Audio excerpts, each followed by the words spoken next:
So grateful for this shared devotional time. So, look, heart and soul, my prayer is that if you're on YouTube or on Facebook and we're understanding that we're having some sound challenge. And so my prayer is that you can hurry right over to meet us on Zoom and that our folks who are greeting you and supporting you online are giving you the link to just make it easy for all of that to happen. So please accept my apologies. Um, it's an interesting thing because if you're there on YouTube and experiencing on Facebook, and in fact, sound isn't working, you don't hear this till later. But ideally, what I know is that there is a divine presence for sure that is surrounding and enfolding us. And so just in the energetic presence, there's a way that you're going to be made aware. There's a way that you will realize that you're being held. I'm going to invite you to trust the process. This is the summer of trust. Can I just say that? And some of us are a little slow on the uptake, and so we're having our experience, and but we're gonna let go, and we're gonna trust ever more fully and get with the program. But my prayer is that those of you that can and are willing will be with us on Zoom, and the rest will catch it later in the replay. And when we post it in a way, I just know it's all going to work out. That's what I'm declaring. Even if it's not until the recap comes out, what I know is that none of us is ever just left without a resource, period. So that's the level at which I am trusting. So this is further evidence, if anybody was looking for any, that we are in faith are here on virtual service without sufficient sound in those places where it would be required. And we are doing our best to prepare ourselves for opening the center when it feels safe. So let me just say this about that. We had thought that today would be or certainly by next week, and it just does not make that doesn't make any sense. There's a huge question mark in the universe. At the moment they require mask indoors, and there are those countries and organizations that are requiring only vaccinated persons can be and do and have. And we're not there, but that has got to be a clue. Somebody has got to be paying attention in a way and knowing kind of the natural order of things. So this is not the time that we are going to expand and include more people in person when everything is saying that's not in our best interest. That's not in the best interest for health and well-being, and so we're not going to do it. So at the very earliest, we'll be looking at September, and if not September, then we're going to look at October. And if it's not October, we are hoping that we will have an anniversary celebration, but if not, we'll be looking at the holidays. And if not the holidays, we're gonna be looking at the next year, and we just gonna be all ready for 2022. I'm hoping you're understanding that we's going with the flow. And so we're going to trust the process and know that all is unfolding in perfect order, and we cannot mess this up. Now, that doesn't mean that we're not going to be disappointed, but disappointment is not a spiritual principle.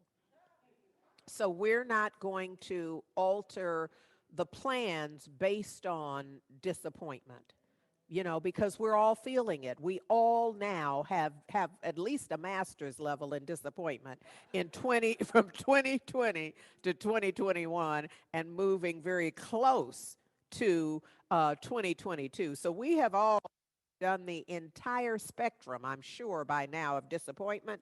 And if you haven't, then buckle your seatbelt, because my sense is that we are required to move through this on our adventure in faith into the year 2022. So that's just my view. But for today, I'm still working with the blind. I'm still working. I'm going to expand from John 9, but I still am. I guess it's because in my own life, I am seeing my blindness, not by diagnosis, but by behavior. And so, I'm guided by that. And I'm also, even right now, I'm simultaneously praying that that don't mean I have to share it publicly on mic. I can just acknowledge that that's what's going on in my life in a big way. I am seeing the blind man in me, that energetic, that resistance, that unwillingness to see. So look, let's get started with this then, because the very first thing I want to bring you is Ernest Holmes from his seminal work, The Science of Mind. And he says it's not so much what you say, but the mental attitude you have when you say it that counts. So, we pay attention to the language and the words, but what's most important is the energy. And it's the level of, see, because the energetic of what you're saying has everything to do with the degree to which you believe it. Does that make sense? Y'all following this? Okay. He says that believe and you'll be made whole. The key to this is your thought, is the degree to which you believe. And what we're called to believe always in all circumstances. And in fact, this could be our shortcut prayer. Perfect God, perfect man, meaning humanity, perfect being. And for the one who's willing to know that and feel it with every fiber of their being, that one is unlocking the divine outcome desired. Because to the extent that one believes that and is set in that and sees that in everything, that one conforms all statements, all other living, all other thoughts and ideas to this proposition. Perfect God, perfect spirit, perfect source, perfect humanity, and perfect being. Yes? All right, so that's what Ernest Holmes is saying about this. Look, because I wanted to talk to you some more, about this notion, this experience, this condition of blindness, I thought it wise that we define a little more clearly what blind is. And so the Greek word for it is tuflos. And it means, when you talk about blind in scripture, it's opaque, it's smoky, it's obscure. So it's not necessarily meaning having no physical sight whatsoever. It's not seeing what needs to be seen, what's essential for seeing and knowing clearly. It's about a level of clarity. It's essentially being mentally blind. Now, look, I am not saying, I don't know whether the man was 100% blind and the degree to which, I don't even understand the 2020 numbers. And when you're not 2020, what you have and what's top number and what's the bottom number. And no offense, but I don't care. What I know in this particular case is what we're establishing is that there are folks throughout all of the scriptures who don't see what needs to be seen, who are going by what was written or what they thought it meant. And we don't have to go back to scriptural time. We don't have to go back before. We don't have to go back to the old. We don't have to go back nowhere. You don't have to go back to next week. You can start last week, rather. You can start from right where you are right now with an intention to see more clearly and live as if you see what's what. To know what time it is on the planet and then to act like you know what time it is. Something that I noticed in my preparation for bringing you Matthew and Mark, those scriptures where there are more blind men being healed by the master teacher, Yeshua, that the world ultimately came to call Jesus, is I noticed that, and I just want to tag here quickly and try to move on. We go see how that works. So in John 9, in that the very first verse, um, says, and as he passed by, he saw a man blind from birth. Now, I hadn't noticed that first verse, and I'm not giving y'all that right now. I'm just reminding you because I really want to get to the rest of this. I'm just reminding you that the first verse said that because this notion of as he passed by, I think is essential. Because wherever this was happening, the master teacher was not hanging out there. And you know that what is happening can only happen in those places where it can happen. Pardon me. There has to be an energetic presence, a consciousness, and because everything is energy, the locations in Scripture are energetic presence. They are symbolic of a certain energy. That's how they got to be called that, is because they had a certain energetic vibration. So where this is happening is the place where that can happen. There's some places, now y'all's mamas and families and big mamas and such tried to tell you long time ago that you didn't have no business there. Had you not been there, that could not have happened. And this is what's happening here as well. The things that are happening can only happen in that way under those circumstances. When you begin to change the circumstance, well, not the circumstance, but you change the consciousness, the circumstance shifts, and that can no longer be the case.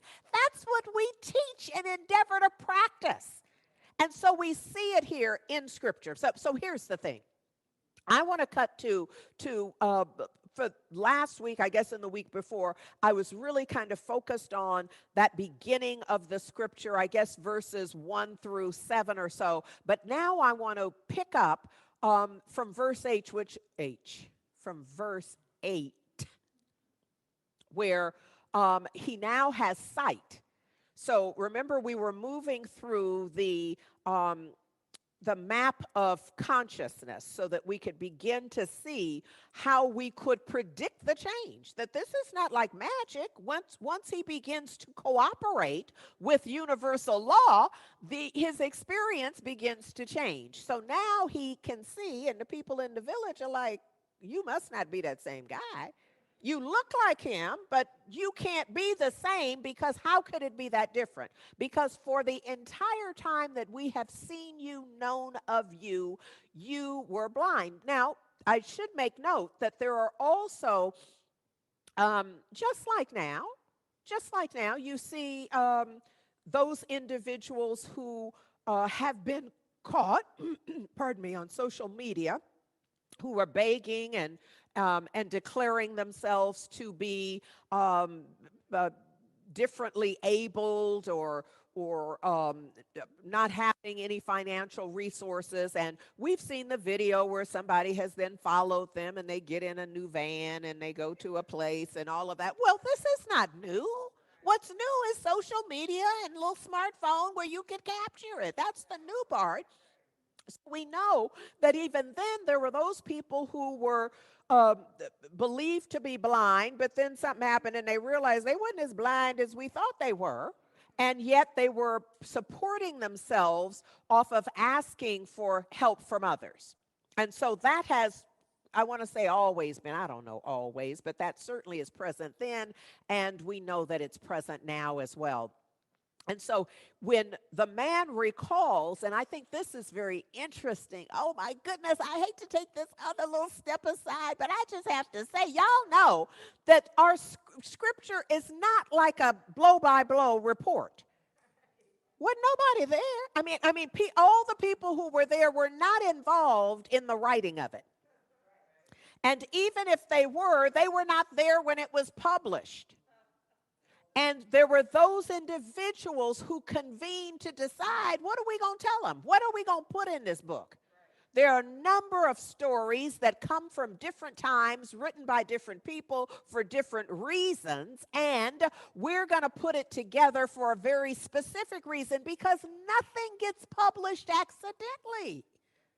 By the time you see it, and pull it off a shelf, somebody has gone through it to decide that that's what you're going to get to see.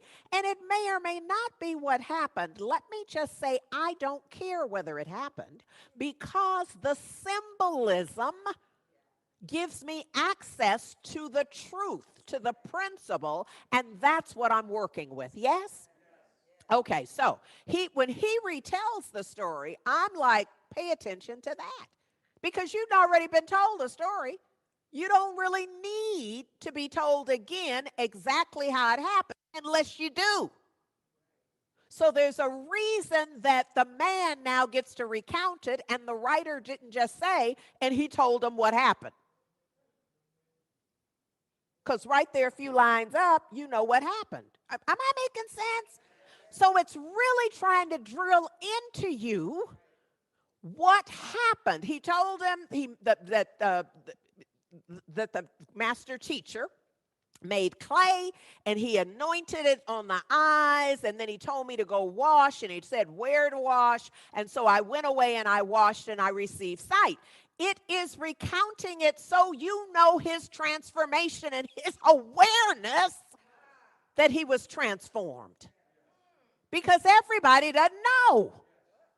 Do you understand what I'm saying? You go through the process, but you doubt that the change has happened. So we need his word on record that the transfer, here's how it happened.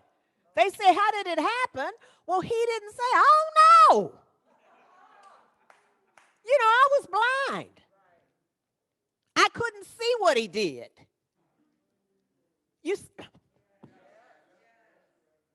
We get to recall it so that we can hear him say his own affirmation.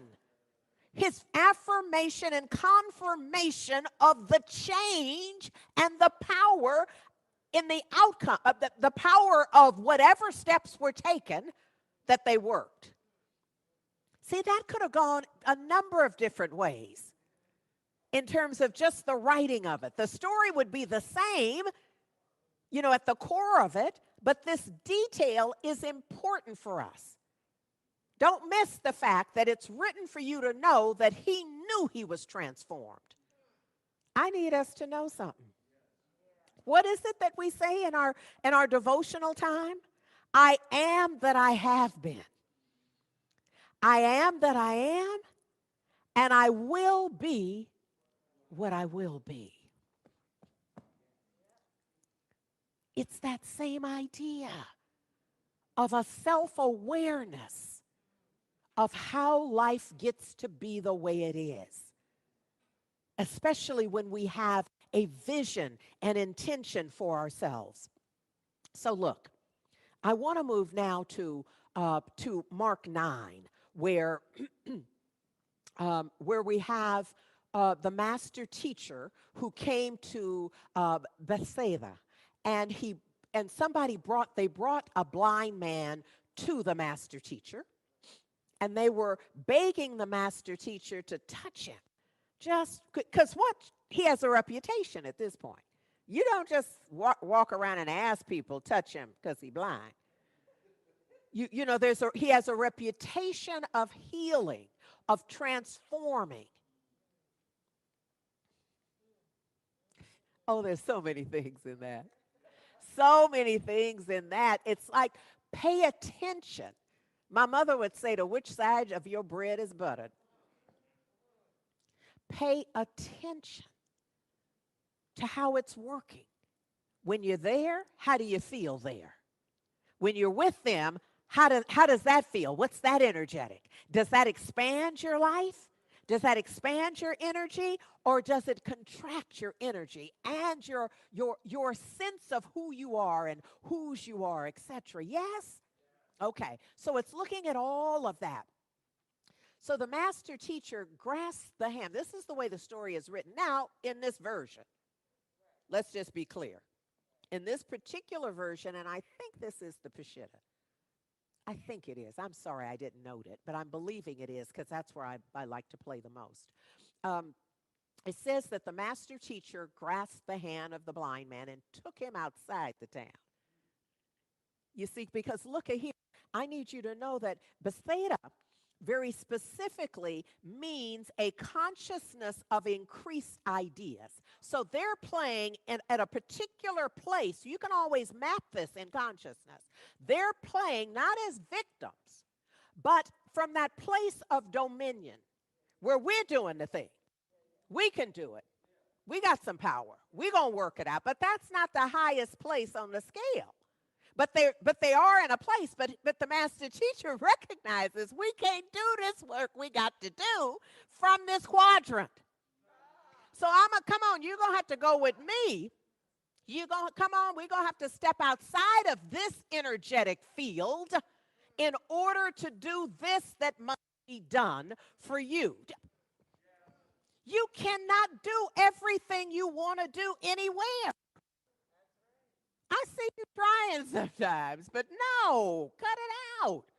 So look, he's taken the man outside the city, right outside, and once he got out there, he spat in his eyes.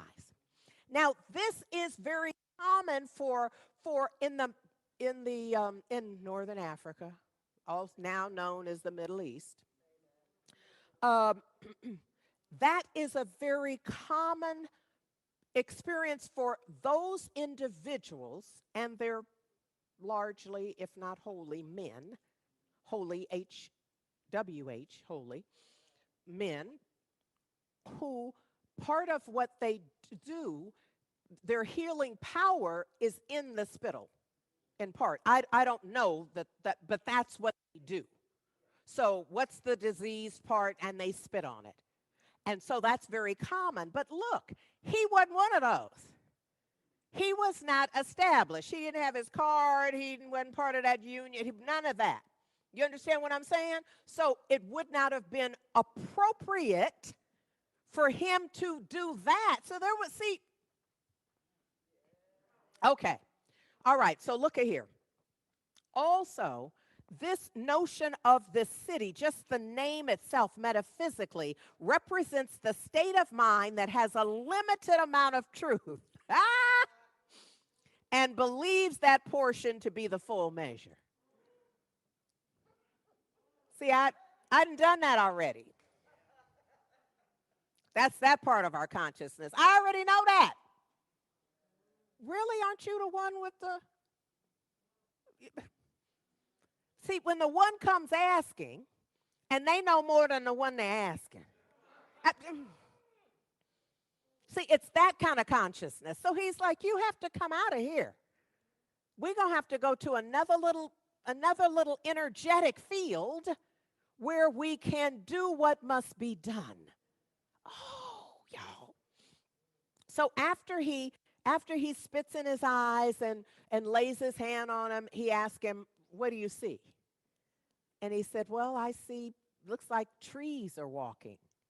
You know, so he had some vision, but he laid his hands on his eyes again, and he was healed. But all of this has to happen outside of that field where you already know all you need to know. Because there's something that cannot happen in that energetic. Because it's outside the field of your possibility thinking. Oh, y'all, come on. This spiritual blindness that we have is, it's a pandemic. It's a pandemic. It's a pandemic. And Rocco Errico offers that many of the religious authorities were spiritually blind. That their error was great because they could see and they could read and they studied, but they still didn't know. They were still in a consciousness of that ain't possible. Oh, we see it today. We know what it is. So look, I've come today to say we're going to have to trust love. And I say love very specifically because there's no risk in trusting love. See, I have a list in my own mind about what you ought to be trusting, but some of it you take issue with, umbrage with. So I'm going to just say trust love. Trust love. And that's the song I want you to hear now.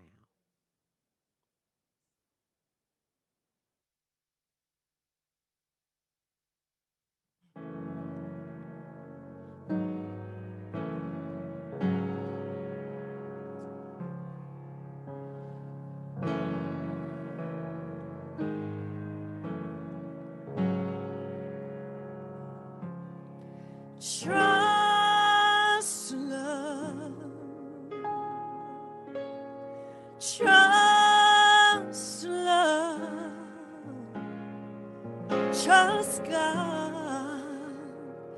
That love is everywhere, that we are here to be the perfect givers of love and receivers of love, and love will have the final word.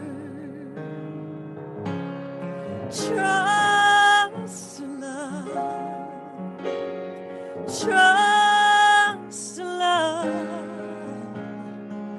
trust God. That love is everywhere, that we are here to be the perfect givers of love and receivers of love, and love will have the final word. No one ever loses when one trusts love, for love is something that will not ever fail. Love is the essence of the Spirit that is known by always giving. Love always sees the truth beyond the appearance that we show, and love judges not, and love renews. Yes, love renews. Love is a healer. Oh yes, it is. Love loves to love. Love loves to love, and we'll keep on being loved. Yes, we'll keep on being loved. This is its holy way. So trust love, trust love, trust God. That love is everywhere, that we are here to be the perfect givers of love and receivers of love, and love will have the final word. No one ever loses when one trusts love. True love is to live within the holy breath of God. Love is the essence of the Spirit that is known by always giving. Love always sees the truth beyond the appearance that we show, and love judges not, and love renews. Yes, love renews. Love is a healer. Oh yes, it is. Love loves to love. Love loves to love, and we'll keep on being loved. Yes, we'll keep on being loved. This is His holy way. So trust love,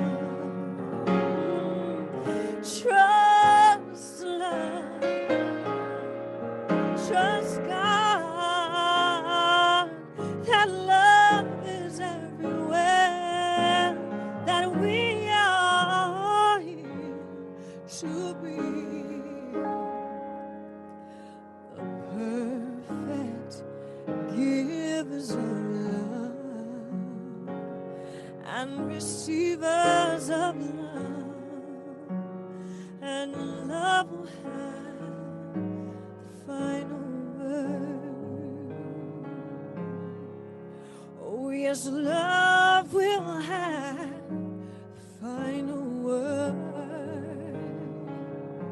Oh, so love will have the final word.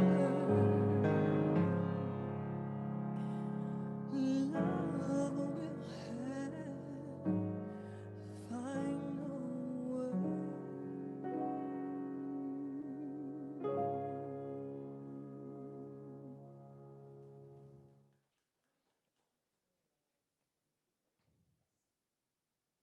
What a blessing. Thank you, Takia. Love will have the final word. But if you're following along, the ones who get to experience that are the ones who trust in it. See, you could be sitting next to, in the room with, have gone to school with, have grown up with, be married to, all of the connection possibilities with someone who does not trust love. And you trust love, y'all gonna have a different experience of life. Even as you walk what appears to be the same path, on the same journey, juntos, just together. The idea would be that because of your consciousness, because of their consciousness, you're having different experiences. You are bringing something different, and you are extracting something different. That is to say, you're understanding and experiencing something different. I hope this is making sense. Because this, oh, come on now, look here. The Dr. Joseph Murphy, who wrote The Power of Your Subconscious Mind, writes this. He says that a classic instance of Bible technique is recorded in Matthew 9:28 through 30ish. And this is what it says. And when he was come into the house, this is the master teacher, Yeshua. And when he was come into the house, now remember what we just went through. This is an important note. And when he was come into the house, that means house is always consciousness. So when he was in a certain consciousness, not the whole time, but when he was in this specific consciousness, in this house, in this quadrant, y'all understanding how this thing works? Look at here. That's when the blind men came. And this is multiple. That's when the blind men came. And what the master teacher asked is, believe ye that I am able to do this? Now, because can you imagine that the answer might have been, well, not really, but Valerie said you probably could. Makeda, I think, didn't you do something with Makeda once?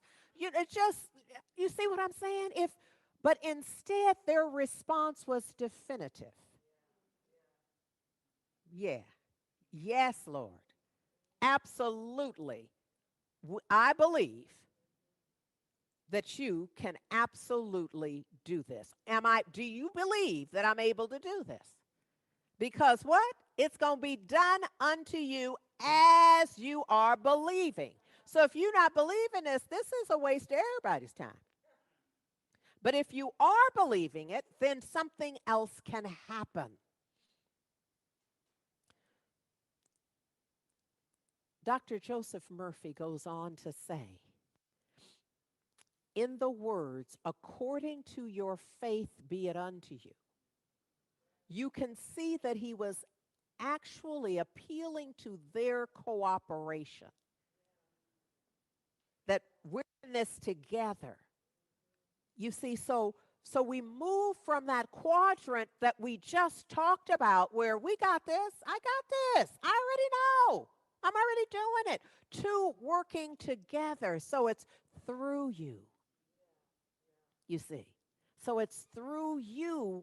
If you believe, something can happen through you, and that's where we are in this experience. He says the cooperation of the subconscious mind of the blind men themselves. Look,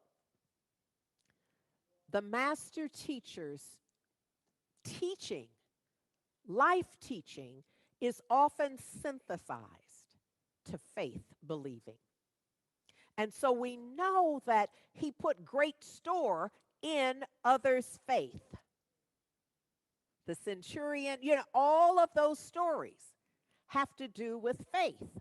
Because even in feeding the multitudes, they didn't have to wrestle that fish and loaves from the little boy.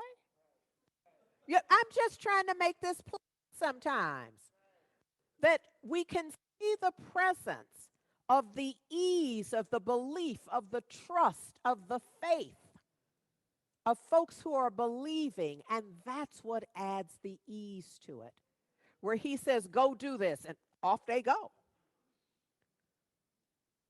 But that's not necessarily true every time somebody tells them something. There's something else that's happening in this, and that's what I want us to note. That well, frankly, all healers are reliant on faith. So, in this case, the blind men, their faith was their great expectancy, is what Dr. Murphy says. He says that their inner feeling, their inner conviction that something miraculous would happen and that their prayer would be answered. And sure enough it was. Yes? So the world, the world is full of folks who are blind. In my own life, there is that blindness. I am right here standing before you right now, sniffling and carrying on, acting like I didn't know some years ago that gluten was not my friend. But apparently, I decided that I could do what I wanted to do in any given moment, and that the the alchemy of my diet would not impact my life. I don't know what I was obviously blind. And this is what I'm wanting us to see, that it's not about could I not see the label. It was that I acted could. I lived in those moments just like I did not know. But I must live the consequences from what I do know. Do you see the challenge here with being blind and sighted? So the idea is that the world is full of people who at any given time are in a blind, beggarly state. Well, we're just pitiful because you should have seen me a couple of days ago. And then, like, that wasn't good enough for me because I got better. And I was like, oh, that was close. And then I had a hush puppy. Well, more. I'm going to tell it. I may as well tell the truth because I thought one hush puppy, that might have, I don't know what that would have been because we didn't do that.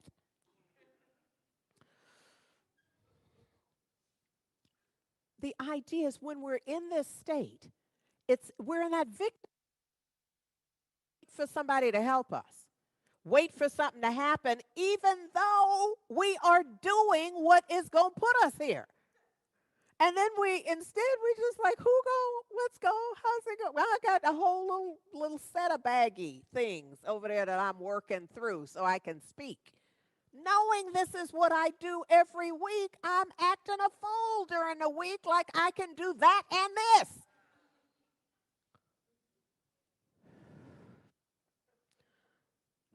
I'm so glad that forgiveness is a real thing. Oh, Lord. So look, The truth is that I am a powerful manifester and producer. And simultaneously, the truth is I also can act blind and can. So, choice, conscious, intentional choice. This is not, we're not talking about people whose lives, see, even this is what I want you to see, even when we're playing in scripture. This is why it was so important to talk about the first that made in John 9 about having been born blind, because that's not necessarily the case. It could be blind like me just for a week or a few more days in that. Refusing to see and live by what we know. You know, I'm teaching this change your thinking, change your life. For me, y'all can come if you want, but I need to tell y'all the truth that it's just time. It's just time. Now, so it's not that it's a new course, so it's not a course I've ever taken or taught before. But as I read it, I thought, "Oh baby, you need this. You may as well just do it out loud." You know what I mean? Just include some other people in the process and just offer the course on behalf of Heart and Soul, because I'm doing it no matter what. Because it's just that time on my planet. On my planet to let go of the blind. Now, look, Ernest Holmes, we open, we're going to close with him. Ernest Holmes says, think about what, that blindness everywhere, always present. Ernest Holmes says the world is looted, blind, and shackled. And by what? Its own acceptance of negative thought. It, meaning the world, those of us in the world, lie bound in chains by our own forging. So the chains on us are the chains that we have made, our own forging.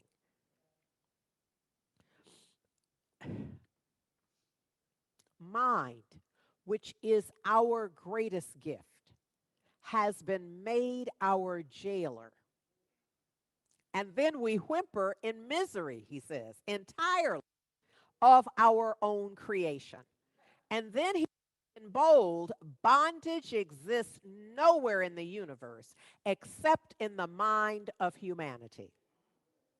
And freedom is ours at the precise moment that we recognize our liberty and we step forward as a free person. We see that with the blind man in every case, that there's a moment where they must do something.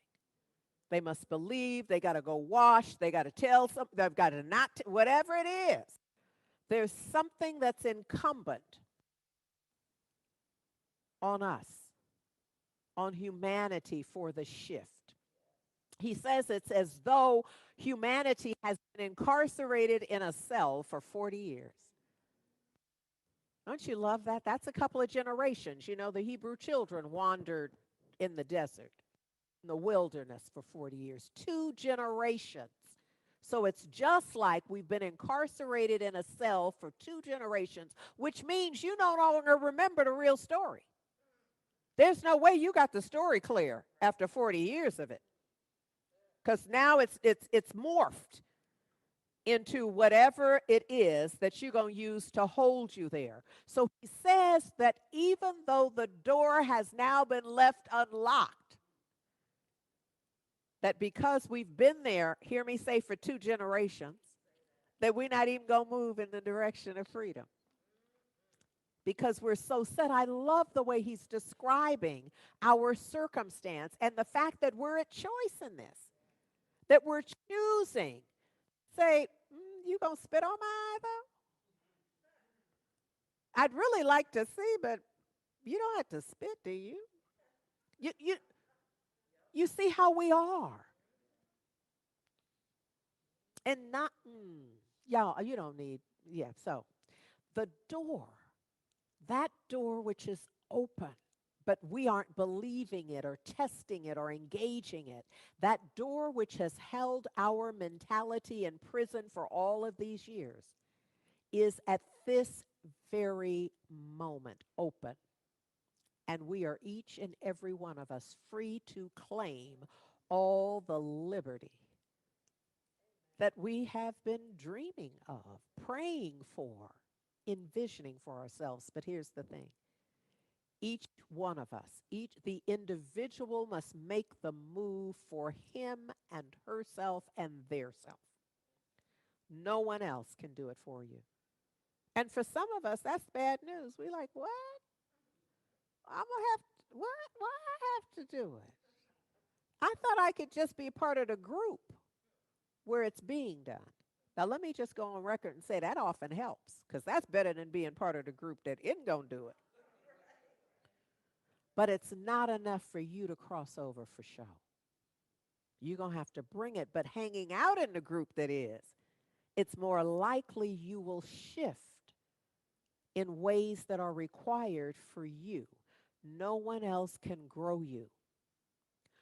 You must, each of us must grow ourselves. That's Ernest Holmes. So, and he's saying that if ever a change is going to come, if ever a change is going to come, it starts with you. You are required for the change in your life. I'm going to pour into it. I'm going to show up. I'm going to be right here. I'm going to be teaching the class. I'm going to be producing the summer school. I'm going to be, you know what I mean? I'm committed. It's my life's calling. I'm going to show up and do this. But then that's not going to be enough. Oh, if only. If only. But it isn't. So each one of us is going to have to do, if ever a change is going to come, it starts with you. Brannis McKenzie wrote a song about it. Here it goes.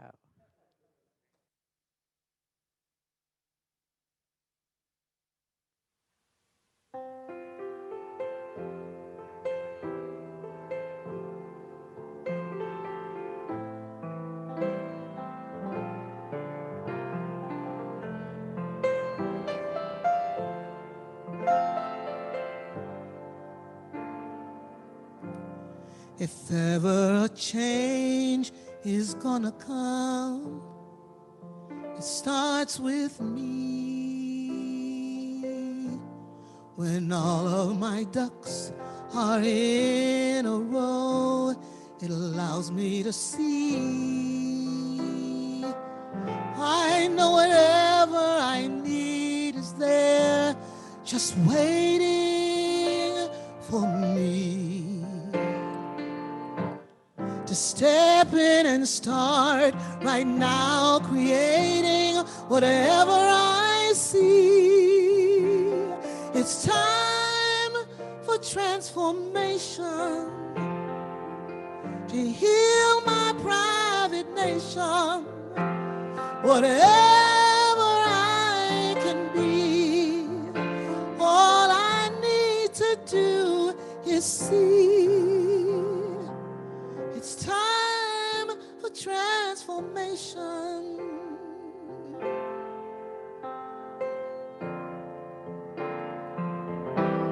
Whenever I feel I need a change, I open my heart to wonders that Spirit brings upon me. I'm ready to start. I know whatever I need is there, just waiting for me to step in and start right now, creating whatever I see. It's time for for transformation, to heal our thirsting nations, whatever we can be. All we need to do is see. It's time for transformation, to heal my private nation, whatever I can be. All I need to do is see. It's time for transformation. Go wherever you're led to go. Do whatever you're led to do. Have faith. You'll become the real you. Say whatever you need to say. Be whomever you need to be. Have faith. You'll become the real you. It's time for transformation. Let's heal the thirsty nations, whatever we can be. All we need to do is see.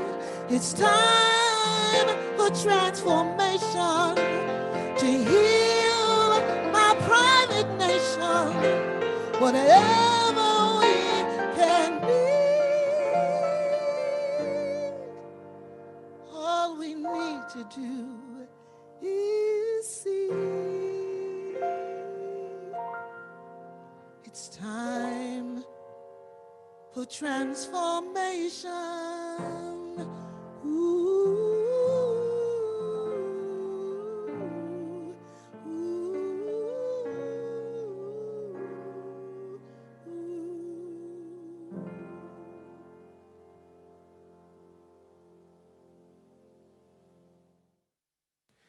Thank you so much to our beloved Brannis McKenzie and Tammy L. Hall.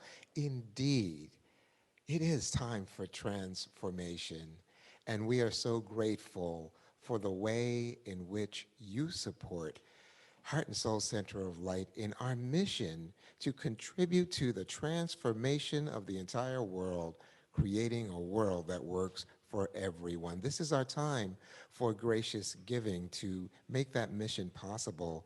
And so we ask that you give generously, and you can give in many ways at Heart and Soul Center of Light. You can send a check to 5627 Telegraph Avenue, number 405, Oakland, California, 94609. You can also give online at our website, heartsoulcenter.org/give. And while you're on our website, you might want to set up recurrent giving so that your gift can give automatically in the interval and in the amount that you deem fit and necessary. Last but not least, my favorite way of giving is to use my smartphone, in which I just text the word give to 510-500-5849.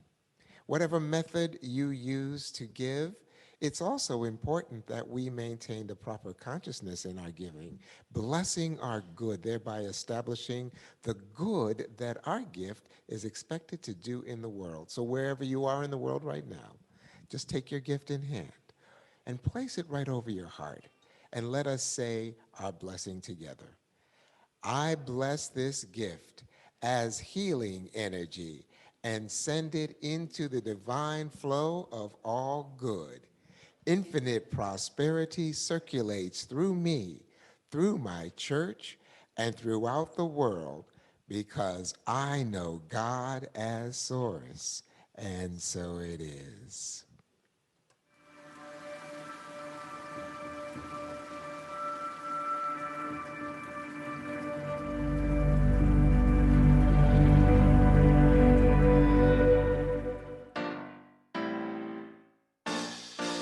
When you trust and open your heart, life seems to take a brand new start. When you trust, when you believe,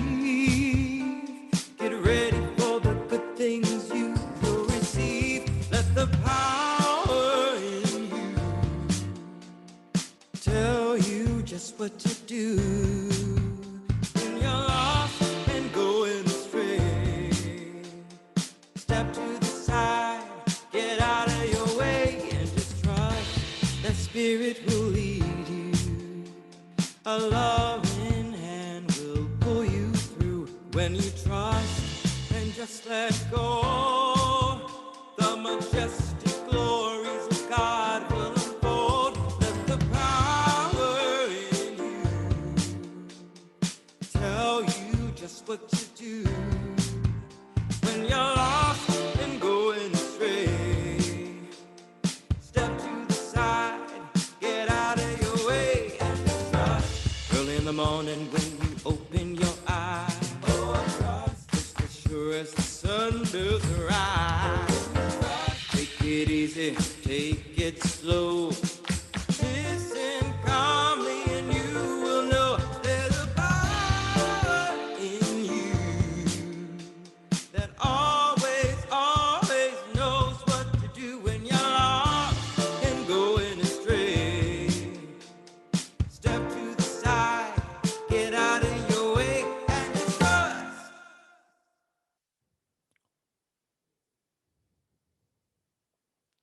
And just trust. Y'all know that this is really what today has been about, what this summer is about, life requires of us. So I want to remind you that I spoke to during my message. I went to a place about the class that's coming up. Now it doesn't begin until September 23rd. It's for 5 Thursdays, and I will facilitate it via Zoom. And look, this course is designed to uncover beliefs and behaviors around relationships, money, and health. The idea is that you learn how to apply science of mind principles, which are universal principles, practices, and methods to enhance your life. Now, if that's something that is of interest to you, I suggest you get your little plan together and all the resources required. There is no you because part of what we're going to focus on is discover how to improve in these areas where necessary and then grow in areas that are already good.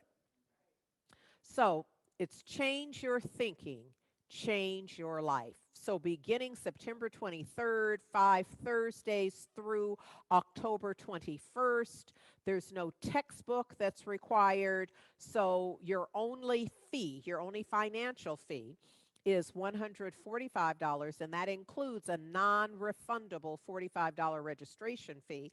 And feel free to add a love offering to prime the pump. And let me just tell you that that's like um, a, a, an advanced practice.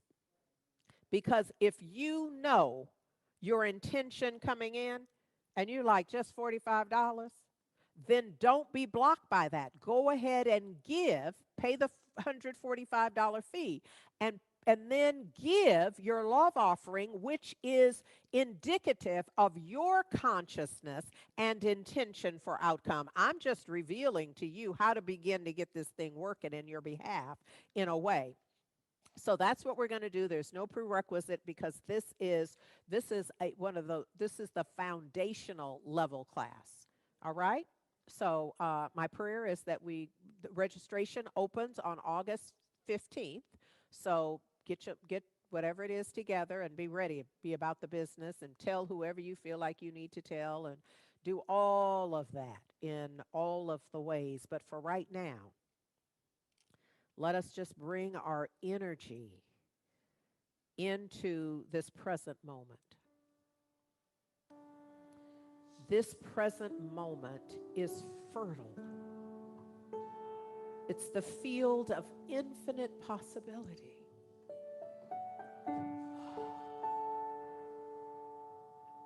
And so right now, on behalf of everyone within the sound of my voice, and everyone who is invested and willing, who believes that a shift is imminent in their life, I speak this word in our behalf. knowing that I know that there is one life, that it is the life of the divine, the living one, the strong one, the mighty I am presence. And that this life, this divine and perfect, whole, perfect, and complete life is surrounding and enfolding and imbuing absolutely every life. All humans, all sentient beings. It is the life of life. And what I know right now is that this life is breathing me right now. That I am literally breathing the breath of the living one. And the living one is breathing me. That this is true for all of us. That none of us have manufactured or created our breath in any way. We don't even know when we are breathing most of the time.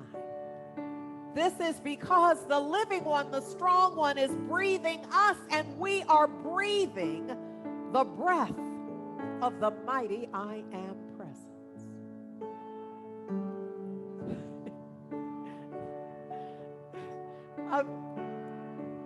I'm in awe of what this means, that I don't have the time or capacity right now to just unpack what that means, that divine recognition of unity, that everything in my life is guarded and guided by the divine. Not just now, but always and in all ways. And so I simply speak this word. I speak this word declaring that the all in all has it. That essentially God has got this and that and the other thing, whatever the prayer is, whatever the hope is, whatever the heart's desire is, wherever it is, in the heart, choked back on the throat, on the tip of the tongue, wherever it is done, wholly complete in the mind of the divine. Done, blessed beyond human measure, that it's literally blessing on blessing on blessing on blessing, that none of us can count nor number the blessings in each and every life. Oh, something quite magnificent is happening. At the level of health and well-being, at the level of relationships healed and transformed, at the level of creative self-expression and prosperity and an abundance of all things good. Oh, I am giving thanks. Right in the middle, not waiting until it's accomplished, not waiting to celebrate after I realize that we got the job, or we got the home, or we got the relationship, or we now have a different diagnosis and prognosis. No, we're not waiting. Right in the middle of the struggle, we're praising. Right in the middle of the struggle, we're declaring the goodness of the divine. Right in the middle of the challenge, we are declaring the goodness that is the mighty I am presence. Realized. Oh, how good and very good it is to know this truth. I am grateful. And so it is an absolute perfect gratitude, in a consciousness and an attitude of gratefulness. I release this word. I release it into the absolute perfect activity of law that I know is love, that is always present and operating in such an energetic vibration that is healing and revealing at the core of everything the goodness that is source, the I am presence. I just let it be. I let it be. I let it be. And I seal it by simply saying, Amen, Ashe, and so it is. Love